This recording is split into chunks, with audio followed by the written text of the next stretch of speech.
Video games have a wide range of genres and systems that define those genres. Players have struggled with, or not completely understood, combat mechanics in games. Let's change that. Let's build the deck. I'll be going over all combat mechanics, stats, equipment, and crafting. Feel free to use the timestamps to skip to any specific information you're looking for. But I suggest watching the whole video, as there may be details you are not aware of. By the way, raise your hand if you've heard of this game. How many we got? 1, 2, 3. No one else? Combat example, please, so everyone can witness what we're getting into today. In fact, I'm giving you 2, because there are different methods to go about this game's combat. This will be the exact same battle twice, to make the differences more apparent. All controls mentioned will be for Xbox, as that is what is displayed on screen. Eat some of this!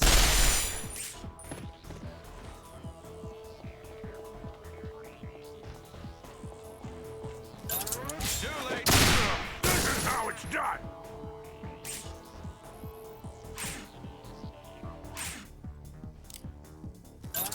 Don't blame me for missing!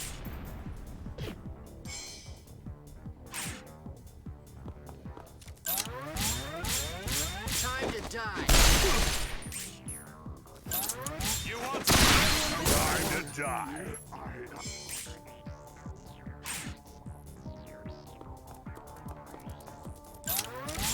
Too slow.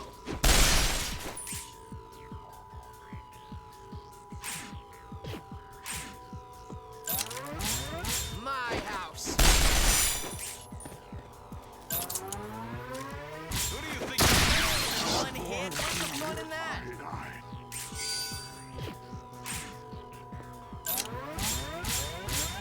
I see you. Your bullets were all over the place. Too late.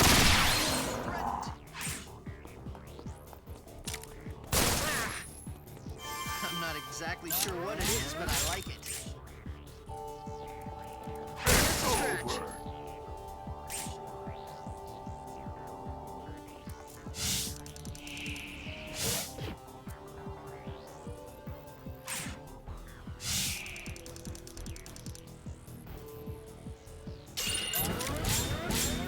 This is the spot.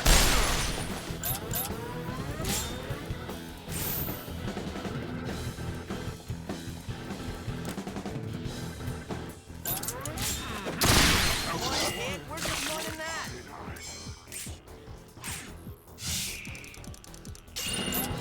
Whoa, time out.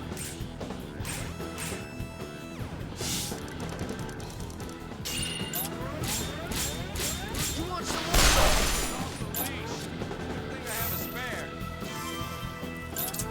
I can reach it.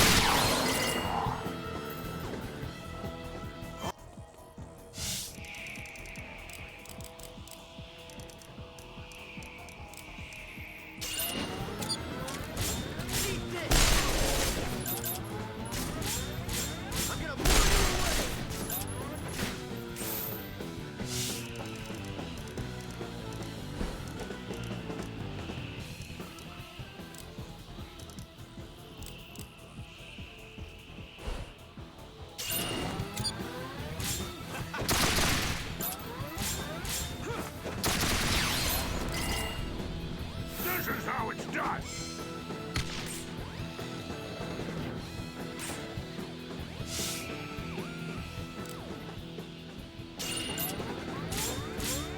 You want some more?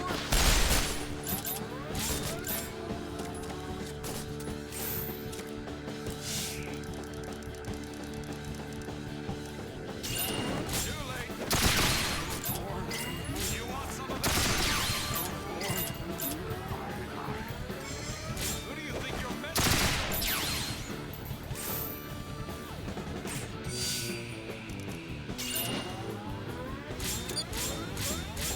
You don't want this?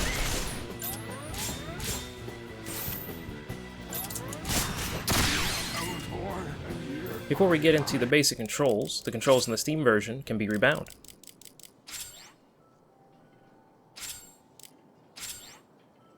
The PlayStation 3 version has different control schemes to choose from. I provided a spreadsheet of these control schemes in the video description, along with the controls for the other platforms. Resonance of Fate is a turn-based game with some active elements. Let's go over the basic combat controls first, and then the UI. Left stick to move the active character. Right stick for the camera. D-pad switches targets, and pressing the right stick lets you lock onto an enemy. The lock-on functions just as the regular targeting, including using the D-pad to switch targets. It just keeps the camera locked on to that specific enemy.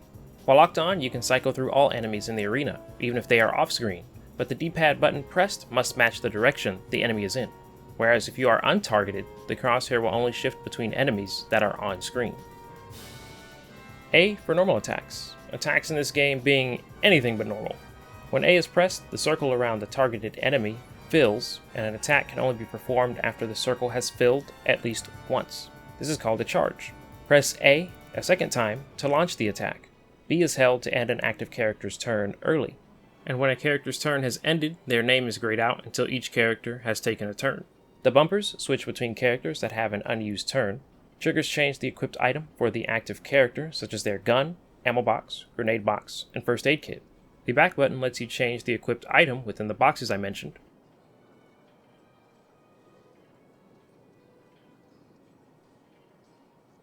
And the start button opens the menu. If you ever forget the battle controls, press Y while the menu is open to switch the bottom half of the screen to display all controls. Before I move on to UI, I need to explain how a character actually does damage to enemies. A sentence I never thought I'd utter. Utter? Anyway, in Resonance of Fate, there's two types of damage. Direct damage, which is red, and scratch damage, that is blue. Handguns and thrown weapons do direct damage, while machine guns deal scratch damage. You can always tell what type of damage each weapon does via its icon color. Notice how direct damage lowers the enemy's HP bar. It takes quite a few attacks to eliminate the enemy, and it quickly becomes an unreasonable method of getting through battles. Now let's use the machine gun. Notice the green HP bar now turns blue. It is not possible to defeat an enemy with scratch damage, but let's add in some direct damage. The enemy is obliterated with one direct damage attack.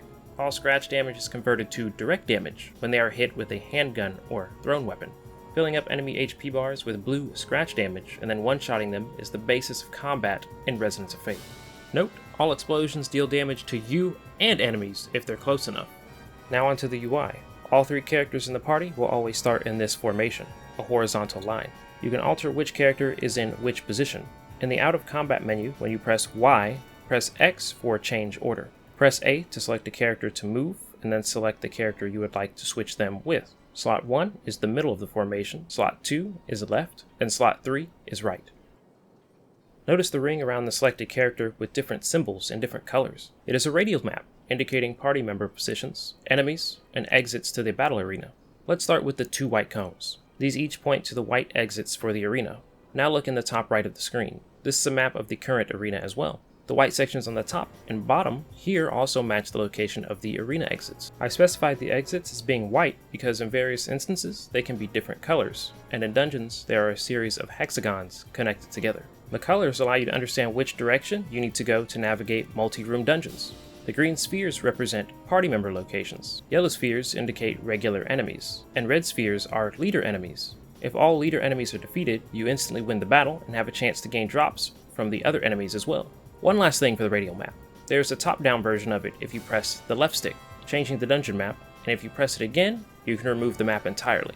When targeting an enemy, you see their health bar, level, status, name, and body part health bars on the top left. The top health bar is the main health bar, with the bottom bar being for body parts. These health bars can be seen on the enemy models as well. Main health bars over their heads, and body part bars located in a radius around them. Next to the main health bar, there is a letter. These letters indicate which character is being targeted, the letter being the first letter of each character's name. These will switch a ton as battle progresses. This area is also a bar that will begin to fill as actions are taken. This bar represents what state the enemy is in for their actions. Transparent is doing nothing, yellow means an attack is charging, and the bar being red means the enemy is attacking.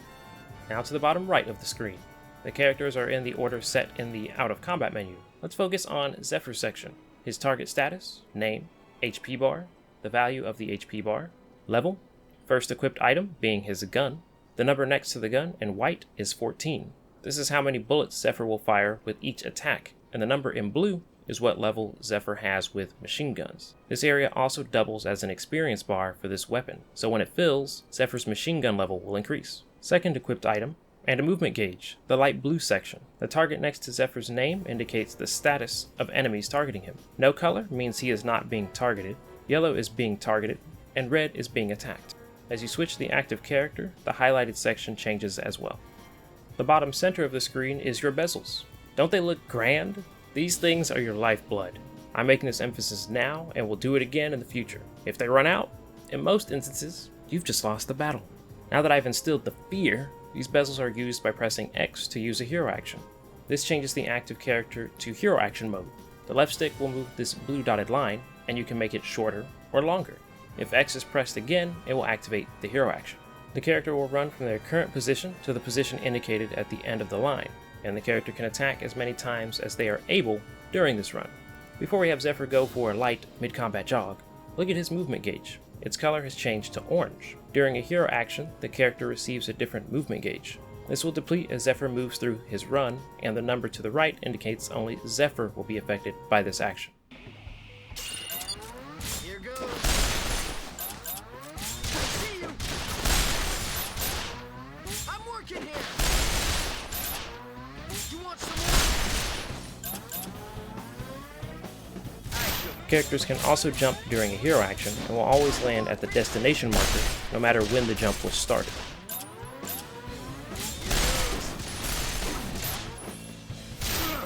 Also, bezels can be restored during battle. We'll get into the details later. Now, did you notice the number change next to resonance? First, let's reset everyone. The hero action line is blue, but it can also shift to orange. It is only blue when the line causes the character to run in between the other two characters. When this happens, one resonance point is gained. Resonance points are used to activate a tri-attack. With one or more resonance points, press Y to switch to tri-attack mode. Now there are lines flowing from each character. Look at everyone's names in the corner. There are now more numbers, and they indicate the order you will gain control over each character during the tri-attack. Press X to begin the attack. All characters will now run at the same time while charging their attacks. The target circle is now split into thirds, one piece of the circle to indicate the charge level for each character's attack. Everything now works just like the hero actions, with the added element of when one character has attacked, it will automatically switch to the next character in the turn order for their attack. This continues until all resonance points are used and each character finishes the path of their run. A resonance point indicates how many lines of movement a character gets around the created triangle. When you enter hero action mode, the game will automatically set the run path to gain a resonance point. Now, there are more details to all of these UI elements I've gone over. It's time to get detailed. My favorite part. Hero actions and tri-attack are the most important elements of this combat system, but understanding the finer details of everything else will make these actions much more beneficial to you. Now, back to the beginning. All the way back to moving the character with the left stick. As soon as the light blue movement gauge appears when a character takes a single step, the character is locked into their turn, so don't accidentally bump that analog. You cannot switch to another character with the left and right bumpers. Your choices are performing an action or end the turn with B, but you are still free to switch the character's weapon with the left and right trigger. Initiating an attack spends the gauge as well. If the attack is cancelled, you still lose the gauge. Enemies go about their actions when this gauge is in use. An enemy can interrupt your attack while it is charging, or hit/shoot a character during their movement. If an incoming attack is targeted at a non-active character, the attack will not occur until the end of the active character's turn. But any attacks targeting the active character will happen as soon as they are able. There is one last option. During any point with the movement gauge, you can begin a hero action. These movement gauges are considered separate. Double the movement? I'll take that. Switching targets with the D-pad. You can switch targets while attacks are charging in any situation, including hero actions and tri-attack. But the charge is reset every time you switch targets. When performing basic attacks, you can only switch targets to those that are on screen, but during hero actions or tri-attack, you can switch targets to any enemy in the arena. Which D-pad button you press to switch to what target is determined by the position of your character relative to the enemy. You're going to encounter many situations where you may or may not be able to switch to a specific target as quickly as you would like. We're back to basic attacks. Now, I mentioned how a character must build a charge to attack. Multiple charges can be built, and how many charges a character can build is determined by their level, that specific weapon type. In this case, Zephyr is level 7 with machine guns, so he can build up to 7 charges. But of course, you can always press X to attack at any charge amount. The benefit to building charges is the multiplier. For machine guns, their multiplier increases attack power, Handguns increases the chance of a gauge break. We'll get into gauge breaking once we get back to bezels. And thrown weapons increase knockback. Knockback is associated with a mechanic we'll get into later. Attacks charge faster when closer to enemies and slower when far away from enemies. How many bullets that hit enemies is affected the same way. The further away a character is, the less likely all bullets fired will land. A big bullet next to the charge meter is 10 charges, and the smaller ones indicate 1 charge. With each successful charge, the next charge happens faster. Also, a character's max HP and weight limit goes up with each level gained. Characters gain experience by attacking. How much damage is dealt equals the amount of experience earned with that weapon type. Scratch damage that is converted to direct damage after using a handgun or thrown weapon also becomes experience for these weapons. Attacking the same enemy over and over, dealing scratch damage while their HP bar is completely blue, does not reward experience, and direct damage numbers with handguns and thrown weapons are so small when not using scratch damage. It's much more effective for them to get those full scratch damage last hits, so look towards enemies with higher HP pools to maximize experience gain. Into the skills window. Here you can see details pertaining to experience, each weapon type, general character information. A character's overall level is the total of all weapon types. Equipment weight amounts I will get into later, and you can switch between characters with L1 and R1. Character skills are tied to attack charges. For Zephyr, let's look at his machine gun skills. Each skill is activated at a different charge amount, seen here under charge count. In combat you can see which skills have activated while attacking on the middle right side of the screen. You can also view what each skill does here. Full scratch rate 5% has a set chance of filling the target's HP gauge with scratch damage. There's a 5% chance Zephyr will fill an enemy's HP bar with scratch damage instantly, regardless of how much damage he actually does. Stun rate 5%, a chance to stun an enemy and make it unable to perform any actions for a set time. The attack power multiplier here is always the multiplier for the highest charge. All characters learn the same skills for each weapon type, but the order in which they are learned is different. You can find a spreadsheet detailing when skills are learned in the video description. Press and holding circle ends a character's turn. This option can be changed to a single button press in options. There is not a limit to how many times you can do this, but for each cancelled turn, enemies progress their actions. More specifically, if an enemy is in attack range, cancelling turns will progress their attack status, but enemies will not move while you cancel turns. When a turn is cancelled, you can no longer switch to the other party members with L1 or R1. Just like I stated earlier when a character has started to use their light blue movement gauge. Once each character has had a turn, you are free to switch between them again. Next, let's go over each secondary equipment option, starting with the ammo box. You can get ammo that does extra damage to certain enemy types, and some can inflict status ailments. Only 1 bullet from the ammo box is consumed per attack.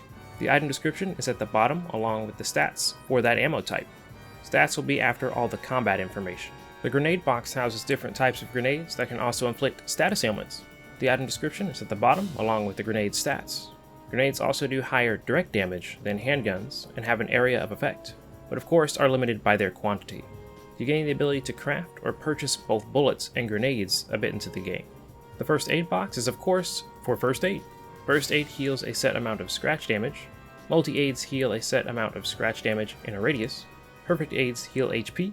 There are also items that can reduce the amount of damage taken, increase movement speed, etc. The most important items would be the escape hex and clairvoyance. Escape hexes instantly take you out of dungeons. Let's use the clairvoyance. It brings up a new window.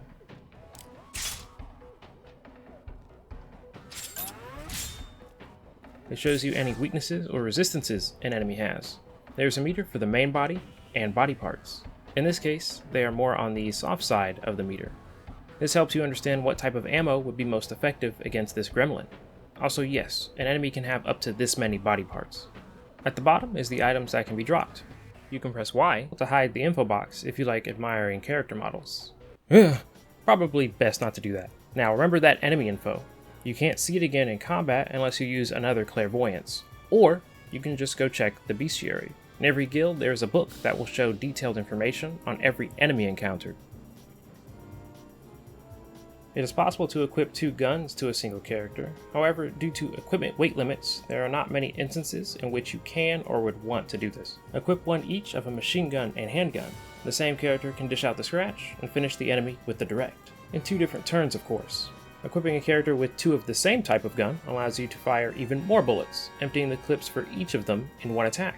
But again, weight limits will lower your desire to do this. Keep this in mind when I get into equipment and accessories. Back to bezels. I've already gone over how bezels are used for hero actions and tri-attacks, but there are more facets to bezels themselves. You do not only lose bezels by using them yourself, enemies can decrease the bezel count. If any one of your character's HP bars is filled with scratch damage, one of your bezels will shatter and its pieces spread around the arena. Each bezel will shatter into 4 pieces. If the bezel is shattered, you can't use it. You must first reacquire the pieces. Simply run over the pieces to get them back. Your foes will also covet your bezel pieces and will steal them. When an enemy picks up a bezel piece, they regain HP and there's a chance they will restore destroyed body parts. The number of bezel pieces an enemy possesses can be seen under their HP bar. An enemy will drop bezel pieces if they are defeated, you deal a certain amount of direct damage to them, or land a Smackdown, which will be discussed after bezels. If you've played Resonance of Fate before, you'll notice there are moments when bezels shatter, but not just one bezel. 2 or more will shatter. Each bezel is equal to 1000 scratch damage, so as your character's level, their max HP increases.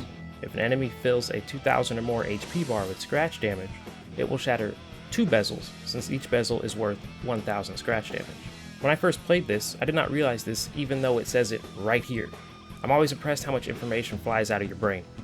The game listing everything out to you all at once doesn't help. By the way, this guy in the arena gives you tutorials on all of the game's combat systems. Okay, back on topic. Be sure to test your mettle against these special battles that show up in various story chapters. You can be rewarded with bezel shards that can build a whole new bezel. Story bosses drop these as well. By the way, this is the world map, but it's not time for that. There's also a mechanic that is tied to knockback and knockdown effects. The former I mentioned earlier when I mentioned grenades. Start by using a here action. Fire upon the enemy relentlessly until they are knocked down and pop into the air. Keep firing to knock them back into the air until they have some good height. Now jump into the air yourself. Be sure you're at a higher altitude and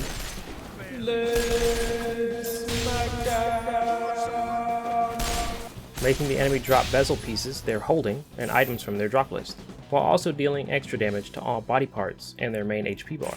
When knocking an enemy into the air, there is a circle that appears with a yellow section. Every time a shot is landed while an enemy is airborne, there's a chance for a bonus shot to be activated. The screen will zoom in on the circle and a cursor starts spinning along it. The goal is to stop the cursor on the yellow section. If successful, you get a bonus shot which increases charge speed exponentially and allows the character to gain as many charges as possible before the enemy hits the ground. Landing a bonus shot makes enemies drop items. While the cursor is spinning, there is a time limit denoted here. When the time runs out, the cursor will stop and the bonus shot ends. If you stop the cursor and miss the yellow section, it consumes your bonus shot. If you decide to press B, it cancels the bonus shot and retains your chance to gain another bonus shot. These two options do not affect the yellow section of the bonus shot ring. They only affect the chance of the bonus shot occurring. The yellow section grows as more attacks hit the enemy. Feel free to switch targets as well, as this does not reset the yellow section you have built. The bulk of the extra items dropped from landing a Smackdown or bonus shot will be silver and gold pieces, which can be sold for money. When all bezels are empty, the party will enter critical condition. This is why you don't want to lose your bezels. They'll cower as if they've never been in a fight before. Come on, this is your job! The party's attacks become much weaker. Every attack they receive will shatter 1 bezel, and every attack will deal direct damage to them instead of scratch damage. If even one character is defeated, it is game over. A game over can also occur if all 3 members of the party have the frozen status ailment at the same time. If you find yourself in a hopeless situation, there are a few ways out. Press start to open the menu. Retry lets you start a battle over with the bezel count you entered the battle with initially, and it will also retain all of your initial equipment options, including whatever was set in your item boxes. This option costs a few hundred rubies, the game's currency. Restore the hero gauge and retry will fill the hero gauge and restart the battle. This option is extremely expensive, costing tens of thousands of rubies. However, it can be a saving grace if you ever start a battle without a full hero gauge, and the cost of these options goes up as you progress story chapters. A few bezel situations. When bezels have been shattered in combat and you do not retrieve them all but win the battle, you will instantly regain all bezel pieces.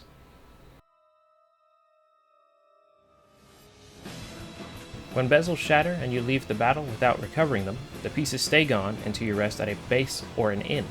This is especially worrisome when navigating dungeons, as there is no way to rest unless you want to leave the dungeon and start over. You know how bezels are lost in battle. Now let's go over how to regain them during battle. Understanding this is what creates the true combat flow in Resonance of Fate. First, defeating enemies. Simple and straightforward. Second, destroying enemy body parts, and each of these will reward you with 1 bezel. As I said at the beginning, these HP bars around the base of an enemy represents their body parts. There can be up to 8 different body parts. How a body part is targeted is based on position. If Zephyr attacks this rogue gunman MG while standing in front of him, he only does scratch damage to the enemy's frontal body part. And if he were to attack from the side, his damage would only apply to the enemy's main HP bar.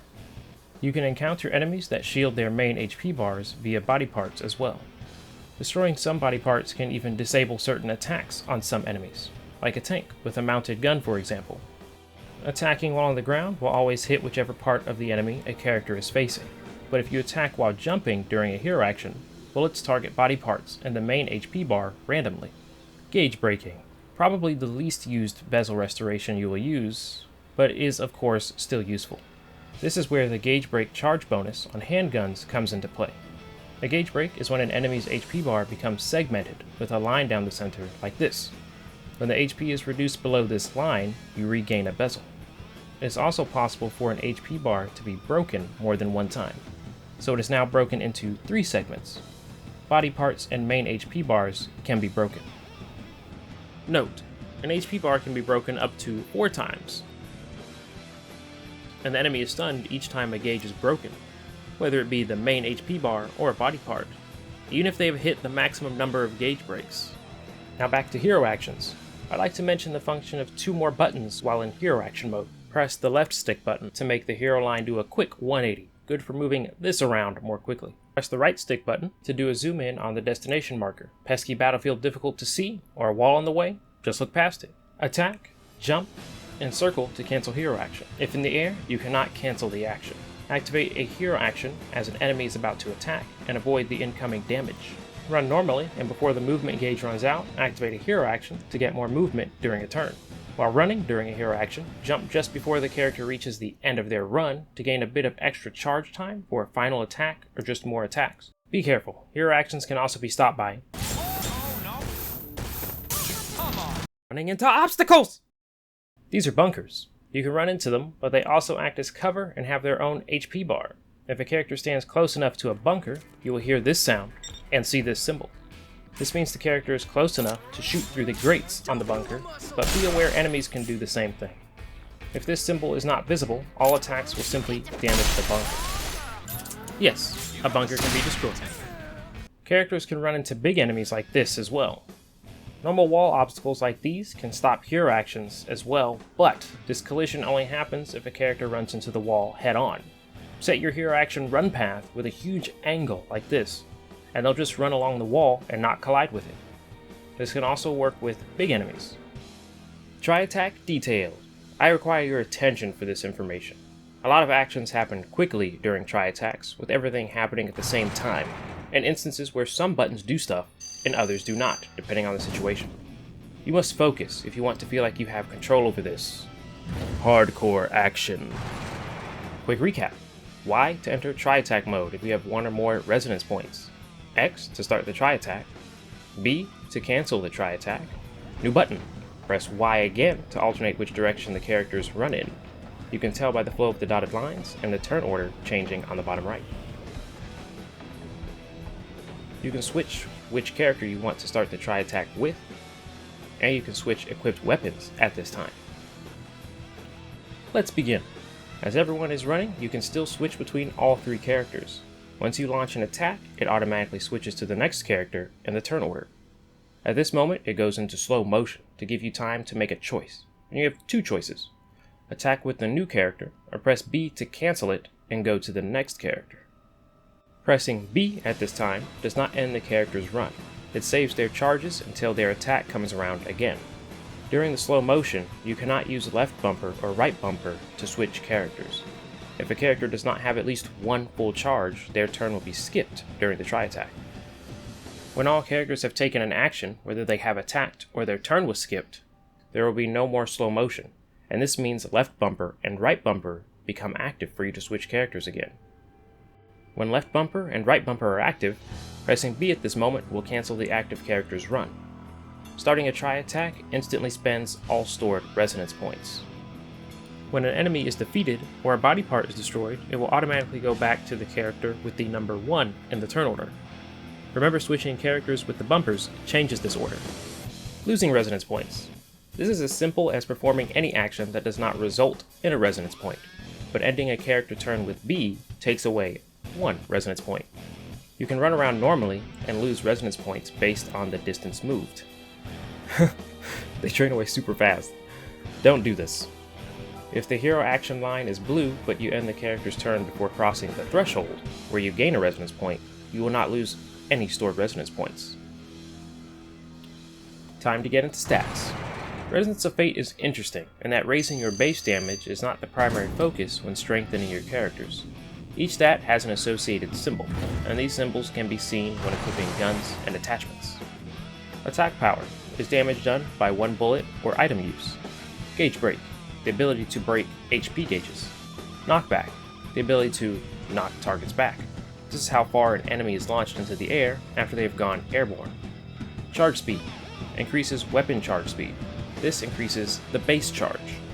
Charge acceleration increases multiple charge speed bonus. This increases the speed bonus each new charge applies. Rapid fire, rate of fire and critical condition. Bullet focus, bullet accuracy on the center of the target. Magazine size, the number of rounds fired per attack. Weight, total weight of equipped items. These silver stats indicate damage and defense types. There is physical, fire, ice, electricity, and poison.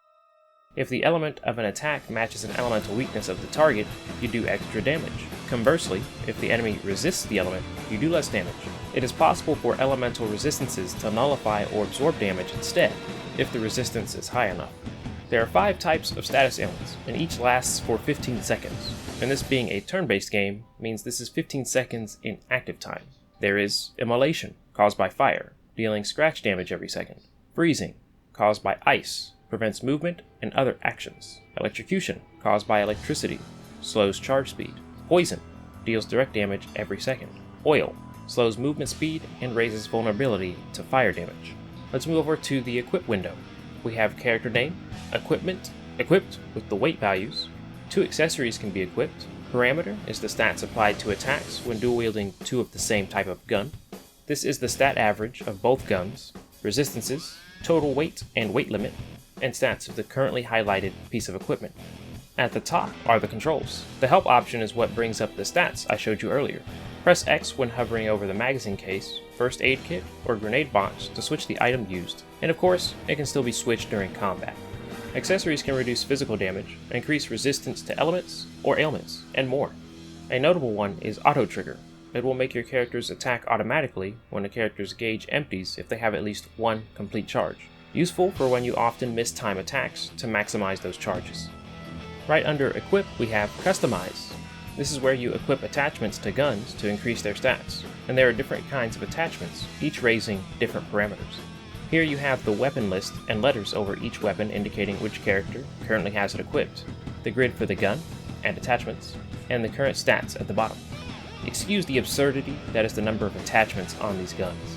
I know the gun gets heavy, but you need these. The help option brings up a handy diagram for your perusal. Time to get attachment aimed. Let's start by removing all the current ones and go over each type. This game really needed an unequip all button. Just hold up on the D-pad and hold Y.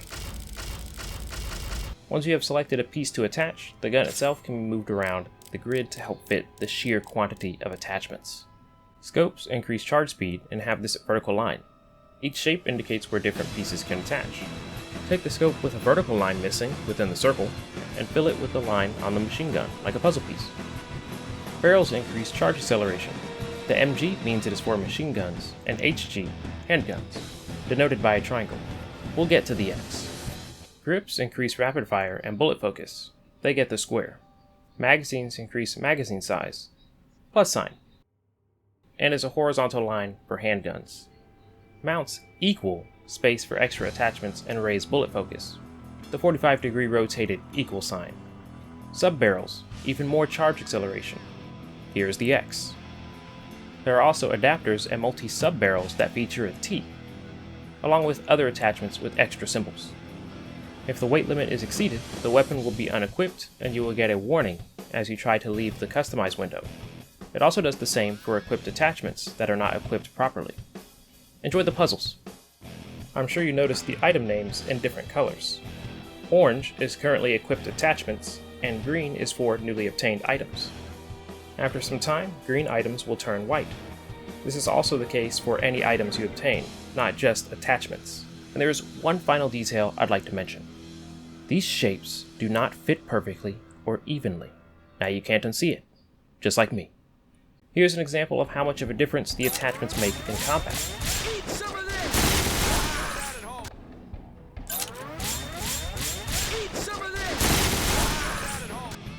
Shop time! The shop has basic items and attachments. We have item name, price, quantity purchased, and quantity already owned. Item description, total cost of all items, and to the right is each party member with their weight limits, level, and HP. Weapon and accessory shows which equipment slots are filled. Use the right stick to purchase in multiples of 10. Left bumper and right bumper filters item types. The start button will sort items via type or name, and the triggers will page up or down for quick navigation. Be sure to keep a stock of custom kit sets, as these are commonly used in crafting. The Tinker is the craft shop. You can craft grenades, bullets, gun attachments, and accessories using specific monster drops and other items. The controls are the same as the shop, with the added option of the back button to view the materials under required items. Last is the scrap shop. This will save you some grinding. Dismantle your items to get materials. There's a small fee, but it's worth it. While dismantling, be sure to check item descriptions. Items that say dismantle it at the scrap shop for parts have no other use, so free materials. Items that say used in item synthesis can be used to craft. Make sure you don't need them. There's a full list of items and craftable items in the video description. The Overworld map is how you will be traversing between locations, and will also serve as a way for you to increase your combat efficiency. But let's get through the basics first. Left stick to move the cursor, right stick for the camera. Right trigger and left trigger zoom in and out.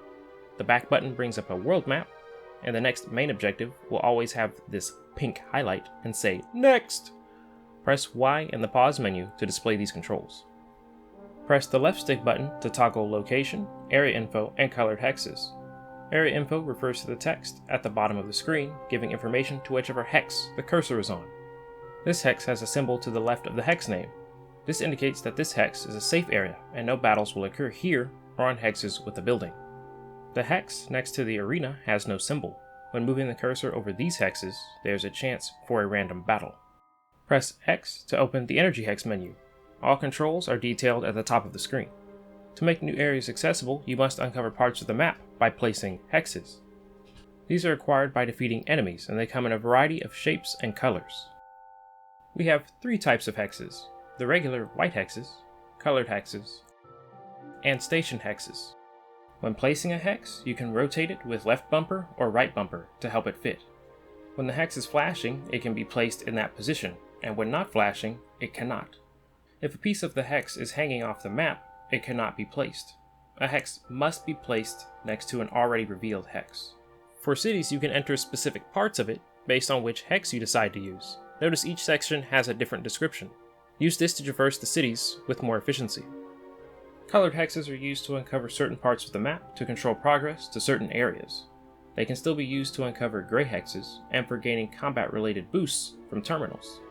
Note a colored hex can only be placed on an uncovered hex of its same color, or next to its own color. Use a matching colored hex on the appropriate colored hex on the Overworld map to unlock it. To gain terminal bonuses, you must connect the terminal to the location you want the effect to take place. Connect the 2 locations with the same colored hex, but you also must connect the appropriate number of hexes of the same color.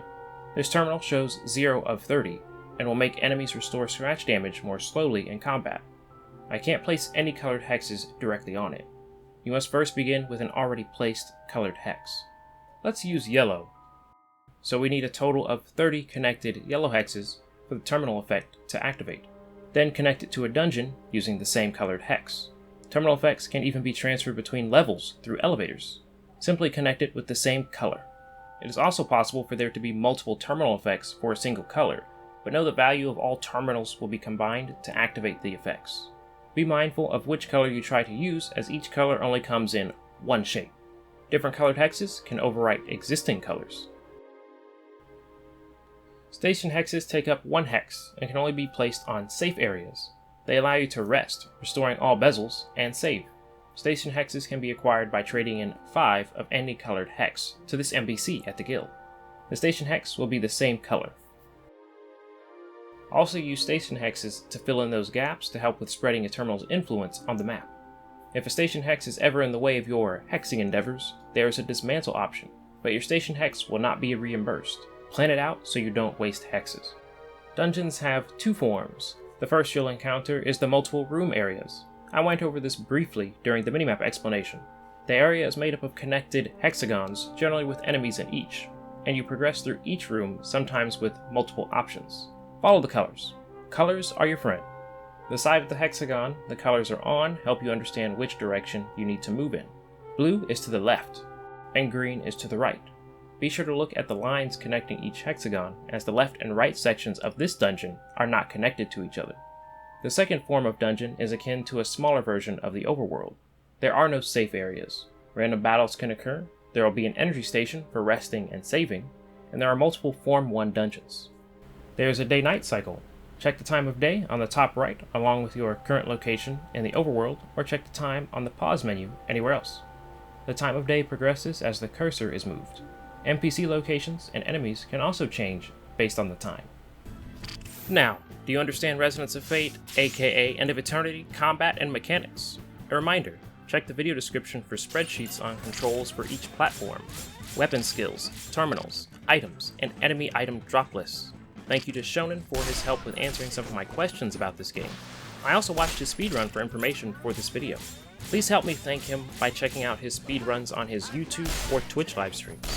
As with the making of this video, he has been speedrunning Final Fantasy XIII too. Links for both in the video description. Thank you all for watching. I hope you found the information you were looking for, or perhaps you got a newfound interest to try a game you've not seen before? Leave a comment letting me know what you found useful. Click the like button to help me know if I did a good job, because I can only speculate. And subscribe if you want to see more guides like this on other games. Until next time.